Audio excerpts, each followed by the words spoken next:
এই বাচ্চার কথা কেউ মনে রাখবে না, এই বাচ্চাটার কথা কেউ মনে রাখবে না। 3 মাস পরে, 6 মাস পরে, 1 বছর পরে আরো নতুন ইস্যু আসবে, আরো নতুন পাপ হবে, আরো বড় বড় ঘটনা ঘটবে। এরপরে মানুষ এই বাচ্চাটাকে ভুলে যাবে। এই বাচ্চাটা কি তার মৃত্যু যন্ত্রণা ভুলতে পারবে? তার সম্মানহানি ভুলতে পারবে? তার পিতামাতাকে ভুলতে পারবে?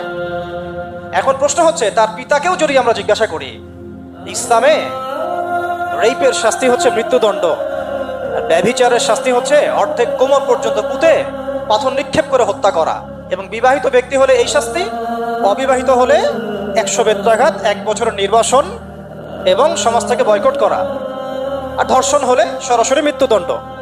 3 মাস সময় লাগার কথা না, 3 দিনের মধ্যেই করা সম্ভব। এটা শরিয়া আইন, এটা আল্লাহ রাব্বুল আলামিনের শরিয়া বিধান। এখন তারাও কি এটাতে রাজি হবেন? যারা শোক প্রকাশ করছেন তারা কি এই বিধানটা কার্যকর করতে রাজি হবেন? ধর্ষককে সবার সামনে প্রকাশ্যে মৃত্যুদণ্ড দেওয়া হোক, শরিয়া আইন কার্যকর করা হোক? রাজি হবেন না। কারণ আপনারা বলবেন এটা করতে গেলে বাংলাদেশ থেকে মৌলবাদী রাষ্ট্র হয়ে যাবে। তো সমস্যার গোড়ায় আপনারা যেতে চান না, ডালপালা নিয়ে নাড়াচাড়া করেন। জেনা ফ্রি মিক্সিংটাকে উন্মুক্ত করে দেয়া হলো, ছেলে মেয়ের অবাধ বিচরণটাকে উন্মুক্ত করে দেয়া হচ্ছে।